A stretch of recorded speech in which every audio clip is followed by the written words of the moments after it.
Welcome. My name is Jay Rosenthal, and I am the Managing Director of Business of Cannabis. Yesterday, we launched this channel officially. So, if this is your first time with us on Cannabis Daily from Business of Cannabis, we welcome you. We've been populating this YouTube channel from our Business of Cannabis archive. So, when you're done with this program, we encourage you to have a look around. And like all YouTube channels, I'm obligated to ask you to smash the subscribe button right here. And if you're tuning in outside of YouTube, we'd encourage you to head to our channel anyway to subscribe. For those of you that are new to Business of Cannabis, since 2017, we've highlighted the companies, brands, people, and trends driving the cannabis industry, and that's what we look to do here today and every day. First, we'll run down the key stories we're following. Then, we'll go to a cannabis conversation with a cannabis newsmaker and our BofC Live segment. Today, that conversation is with Ian Kwachansky and Kevin Lamb of Loophole, a Canadian cannabis company that's built into their business model support for Canadian artists, musicians, and creators. So stay tuned for that. It was recorded as part of Lift & Co Expo in November in Toronto. As always, we'd love to hear your comments in the comment section, and feel free to visit us at businessofcannabis.com as well, and through all of our social channels, Twitter, LinkedIn, Facebook, and Instagram, some of which you are watching us on right now. To our stories that we are following today, there's some immediate breaking news this morning from our friends at MJ Biz and MJ Biz Con, which is very on trend for 2022, because the next story we're going to talk about is 2022's top cannabis trends. Story 3, did stimulus checks boost cannabis sales in 2020? We'll look at Canada's cannabis industry hopes for 2022, and as well some top trends from Europe.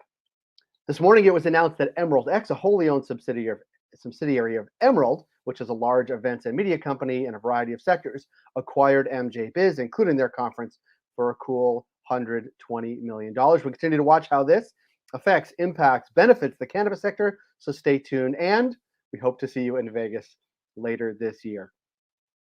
Now, 2022's top cannabis trends, the obligatory year-end prediction genre is in full swing, with MJ Biz picking its top trends to watch in 2022, including M&As like Waiter's recently announced acquisition of Cova, and actually MJ Biz itself being acquired by Emerald. More California municipalities approving stores to combat illicit sales, industry-wide calls for lower taxes to make the legal industry more competitive, Canadian mergers and acquisitions driven by market share losses and underperformance of some of the largest brands, while overperformance of some of the teeny tiny brands and some of the craft growers. Climate change challenges continue to plague the industry, especially on the West Coast, with fires, heat, and other climate factors. Social equity will continue to be a focus, and there will be continued state-by-state reform, but no federal legalization. That, according to MJ Biz, and a little bit of our own, we anticipate MJ BizCon having better security than they did in 2021. Did stimulus checks boost cannabis sales in 2020? Forbes took aim at an October CNN story that claimed cannabis is one industry that actually, coming out of COVID, even stronger. Pointing to that, in California at least, sales have decreased as much as 20 to 30% year over year. So Forbes taking issue with CNN. While many have called for lower taxes, as we talked about in the trends, and expanded retail to help states' regulated industry, dispensary staff and owners also say stimulus checks may have helped boost numbers earlier in the pandemic. Now to Canada. Canada's cannabis industry hopes for 2022. Executives and advocates such as the president and CEO of the Cannabis Council of Canada, George Smitherman, and Mandesh Dosanjh, president and CEO of Pure Sun Farms, shared what regulatory changes they're hoping for to improve industry viability. They shared that with Yahoo Finance on their wish list. Stronger potency limits on edibles and beverages as well. Allowing more flexible, environmentally friendly flower packaging. That's what consumers want for sure. Lower excise taxes and adjustments. Standardized testing. And more view from Health Canada what that standardized testing actually looks like. Less price compression. And overall, just don't get too excited about what is coming, because Health Canada's review of the Cannabis Act isn't really coming until 2023. Now, to Europe, and from our friends and partners at Prohibition Partners, they're also getting in on the act on prognostication for 2022. They are looking at adult use legalization in Europe, brand building and equity opportunities within the continent, increased normalization of cannabis and certainly CBD as well, and clarity on the regulations and stability in capital markets. The takeaway, according to them, will see an increase in progressive new legislation and regulations next year, which will provide clarity for existing markets and form the basis of new ones. Now, we invite you to join our conversation with Ian Kwachansky and Kevin Lamb from Loophole, a cannabis brand in Canada that has been supporting cannabis artists and creators into their mission, vision, and values as well. Ian was on Dragon's Den pitching the company. We've had on Raid Maida from Our Lady Peace on Business of Cannabis to talk about the company as well.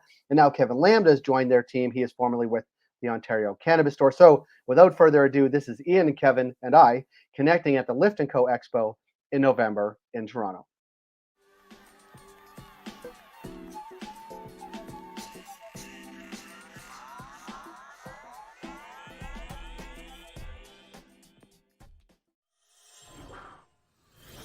Ian and Kevin, thanks for being here.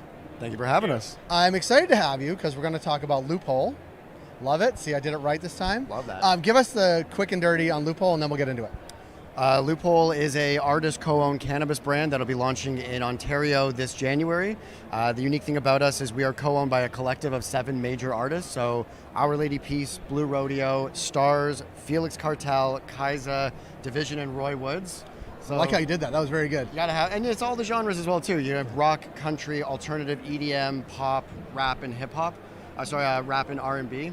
And the differentiator between us is we're going beyond the product, and instead we're going to use a portion of our proceeds to create a grant program for independent and underrepresented artists.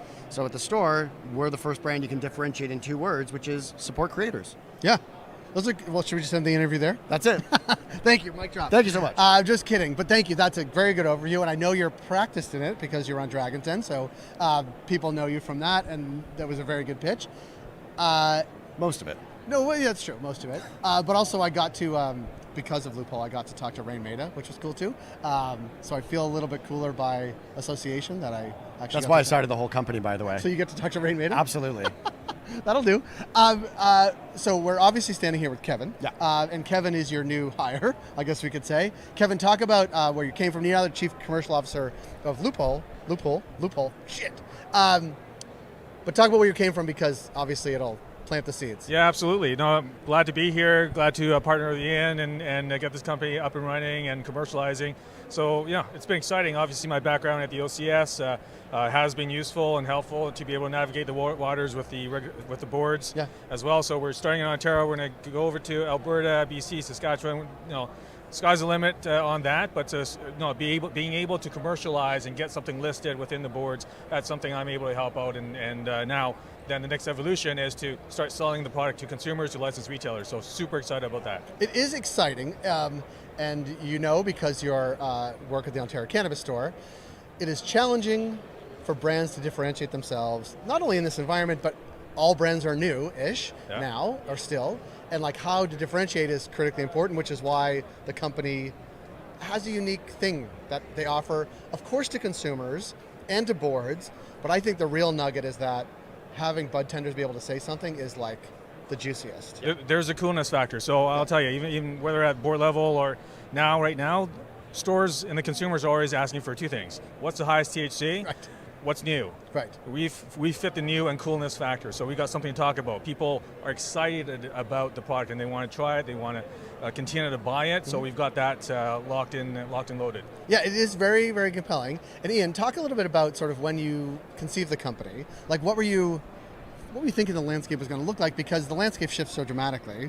Was it really we're going to create something independent of what is happening sort of outside because we're going to do this support creators? Think about that and sort of what the landscape is right now. I think I sort of saw where I thought things were going to go. The analogy I like to use is you saw companies like Canopy and Aurora who built out these mega facilities assuming that they could sell absolutely every single product that they made. And there is no brands that were out there yet. So where I was really looking at it, the analogy I sort of use is people don't buy Pepsi because it's made with Red Path sugar. They buy Pepsi because it's made with Pepsi. Right. And so where I really saw was, people were really looking at the short term at that time, which was we need to create all these facilities to grow all this cannabis. We need to grow all these things ready for 2.0. But at the end of the day, all those things don't matter unless you actually have a brand that's actually going to sell through.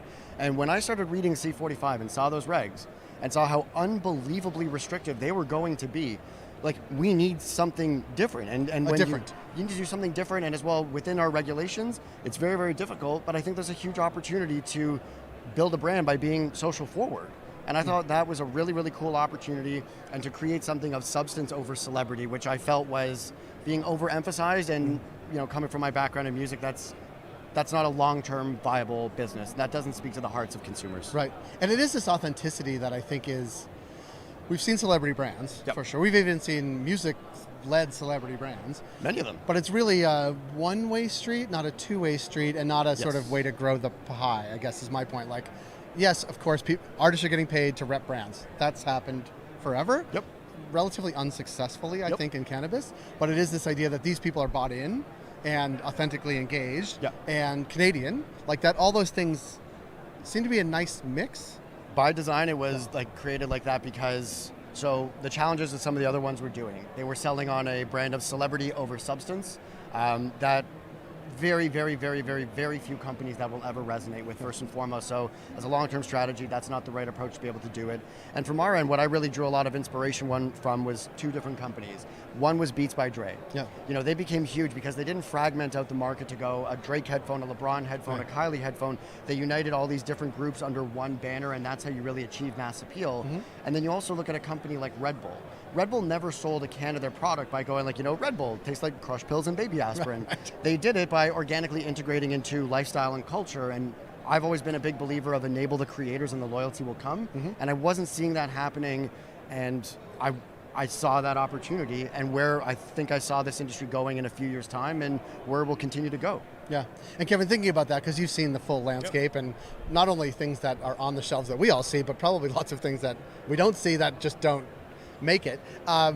And thinking about the positioning of the company, like how unique from your perspective is that on the landscape of all the things you've seen? Yeah, so you touched on it. There's been a number of celebrity brands that have not made it, and to be honest, even at the board level at the time. You can say they suck.